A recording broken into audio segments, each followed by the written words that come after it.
Finally अब जाके कुछ उम्मीद जगी है कि शायद ये प्रोजेक्ट भी पूरा हो जाए। पूरा ट्रक ही पलट गया है। शानदार।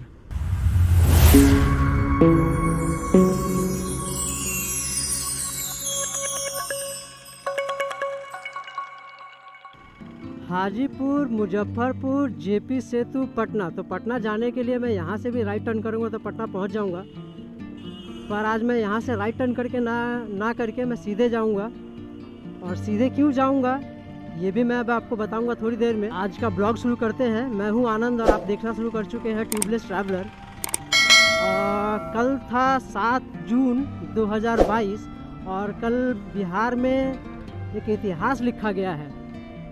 और ये जो प्रोजेक्ट आप देख रहे हैं जो कि मेरे गांव को 4 लाइन से जोड़ रहा है, ये प्रोजेक्ट भी पिछले कई सालों से पेंडिंग पड़ा हुआ है और इसका भी मुझे बड़ी बेसब्री से इंतज़ार है कि अब कब कंप्लीट होगा। मैं मोटा इसको 2000 से तो देख ही रहा हूँ, 20 साल से तो मैं इस प्रोजेक्ट को देख रहा हूँ, पर आज तक ये कंप्लीट नहीं हो पाया है। फाइनली अब जाके कुछ उम्मीद जगी है कि शायद ये प्रोजेक्ट भी पूरा हो जाए। देखते हैं ये प्रोजेक्ट कब तक पूरा होता है। पर आज की डेट में जो सबसे बड़ी खबर ये है कि महात्मा गांधी सेतु दोबारा से खोल दिया गया है। इसके दोनों लेन जो है वो खोल दिए गए हैं आम पब्लिक के लिए। ये जो आप लोग देख रहे हैं बगल में पड़े हुए जो आई थिंक ज्वाइंट करने के लिए होंगे, असेंबल करने के लिए होंगे पुल पे, ये कई सालों से यहाँ ऐसे पड़े हुए हैं। पता नहीं इस प्रोजेक्ट के साथ ऐसा हुआ क्या। ये सब भ्रष्टाचार के भेड़ चढ़े हैं और कुछ नहीं। पर अब उम्मीद जगी है कि शायद हो सकता है कि इसका भी कुछ कल्याण हो जाए। आज की डेट में हाई कोर्ट ने संज्ञान लिया है इन प्रोजेक्टों को पूरा करने के लिए। और बिहार को बर्बाद करने के लिए सिर्फ यहाँ के राजनेता ही काफ़ी हैं, क्योंकि यहाँ पे राजनीति जो है ना वो कैरियर के हिसाब से देखा जाता है। और जो आदमी अपना कैरियर बनाने के लिए राजनीति में आता है वो तो जाहिर सी बात है कि अपना खजाना भरेगा ही। जिस बिहार ने दुनिया को इतना कुछ दिया है वो बिहार आज खुद देश में बहुत पीछे चल रहा है। यहाँ आप कहा जाता है कि आपको अगर गरीबी से बाहर आना है तो आपके पास सिर्फ एक चीज़ है, वो है आपका एजुकेशन। आपकी पढ़ाई ही आपको यहाँ से बाहर निकाल सकती है और कुछ नहीं। और ये है गंडक नदी। पूरा का पूरा ट्रक ही पलट गया है। महात्मा गांधी सेतु 6 किलोमीटर, पटना 15 किलोमीटर। हाँ, महान योद्धाओं की कमी नहीं है यहाँ पे। और आज मैं आपको लेके चल रहा हूँ महात्मा गांधी सेतु पुल पर, जिसका उद्घाटन कल ही माननीय श्री नीतीश कुमार और नितिन गडकरी जी के हाथों हुआ है।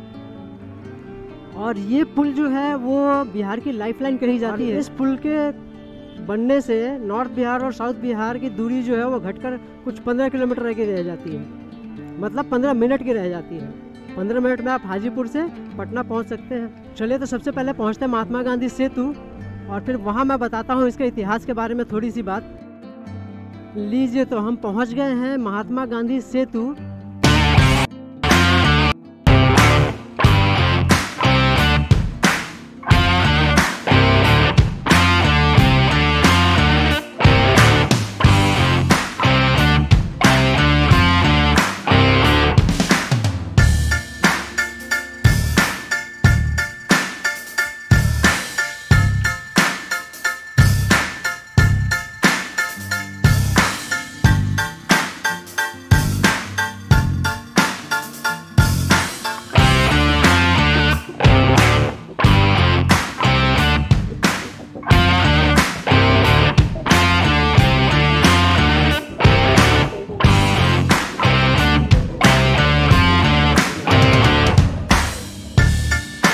महात्मा गांधी सेतु पे पहले घंटों जाम लगा रहता था। वैसे तो बहुत लोगों को पता ही होगा, जो पहला महात्मा गांधी सेतु था जो कंक्रीट बेस्ड स्ट्रक्चर था वो 1972 में बनना शुरू हुआ था। और 1982 में जो है वो उस समय की तत्कालीन प्रधानमंत्री श्रीमती इंदिरा गांधी ने देश को समर्पित किया था। और उसको बनने में कुछ 10 साल लगे थे और उसकी कॉस्टिंग थी उस समय में 1972 उसका जो उस समय कॉस्ट आया था वो 87.22 करोड़ आया था। और ये पुल कुछ 30-35 साल में ही इतना जर्जर हालत इसकी हो गई और इसकी रिपेयरिंग इतने सालों तक चलती रही। मुझे समझ में नहीं आया ये बात कि ऐसा क्या था इसको रिपेयरिंग करने में, कि मेरे ख्याल से वो दूरदर्शिता की कमी थी और कुछ नहीं। अदरवाइज जितना पैसा और जितना समय हमने बर्बाद किया उस पुल को रिपेयर करने में, इतने में तो हम नया पुल बना लिए होते और बना लिया है। और इस प्रोजेक्ट को पूरा किया है ministry of road transport and highway ने।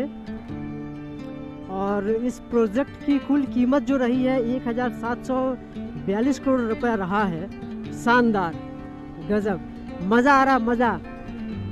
आप लोग कमेंट करके बताइए कि कैसा लग रहा है ये पुल।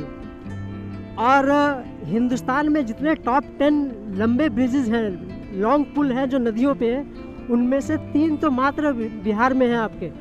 जिसमें से पहला सबसे लंबा पुल जो है वो आपका अभी बिहार में महात्मा गांधी सेतु है। और पूरे हिंदुस्तान में ये पुल लंबाई के मामले में तीसरे नंबर पे आता है। पहले नंबर पे है डॉक्टर भूपेन हजारिका पुल जो कि ब्रह्मपुत्र नदी पे स्थित है। उसकी लंबाई 9 पॉइंट समथिंग किलोमीटर है, एग्जैक्टली मुझे याद नहीं, बट 9 प्लस किलोमीटर है। और इस पुल की लंबाई है 5.75 किलोमीटर। और दूसरा जो सबसे लार्जेस्ट स्टील ब्रिज है वो है अरुणाचल प्रदेश में, जो कि अरुणाचल प्रदेश और आसाम को जोड़ता है। और ये 3rd largest longest steel bridge है बिहार में। और काफ़ी लोग पुल पे खड़े होकर देख रहे हैं इधर उधर, क्यों ना हो, है ही हमारा गौरव है। किसी ज़माने में ख्याति प्राप्त थी महात्मा गांधी सेतु को, उसी ख्याति को दोबारा प्राप्त हासिल किया है, विच इज़ गुड। मज़ा आ रहा है। और ये देखिए उड़ते हुए जा रहे हैं, पर मैं ऐसे उड़ते हुए नहीं जाऊंगा, मैं इस रोड का पूरा मज़ा लूँगा। और मेरे हिसाब से वो पुराने पुल के मरम्मत ही नहीं था, वो गवर्नमेंट की दूरदर्शिता की कमी थी और कुछ नहीं। वो पूरा का पूरा पुल जो है आपके भ्रष्टाचार के भेंट चढ़ा है। और उस पुल की कमी को पूरा करने के लिए बहुत सारे, जैसे ये पुंटुल पुल आप जो देख रहे हैं, इसका निर्माण किया गया, पर ये सब चीज़ें सक्सेस हुई नहीं। जितना अनुमान था उस पुल पे लोड, उससे कहीं ज़्यादा का लोड उस पुल पे आने लगा, जिसका नतीजा हुआ कि वो पुल मात्र 35 साल में ही जर्जर हो गया।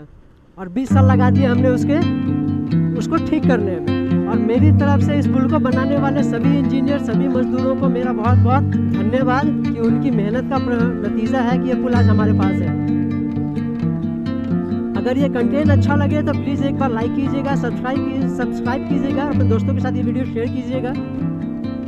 मैं चाहता हूँ कि यहाँ पे भी इन्वेस्टमेंट आए, यहाँ पे भी इंडस्ट्रीज़ आए। आप लोगों से गुजारिश है कि मेरे इस शहर को आगे बढ़ाने में मेरी मदद करें, मेरी सरकार की मदद करें। और मात्र 10 से 15 मिनट में हमने महात्मा गांधी सेतु पार कर ली। और किसी ज़माने में इसको पार करने के लिए हमको कम से कम 5 घंटा चाहिए होता था।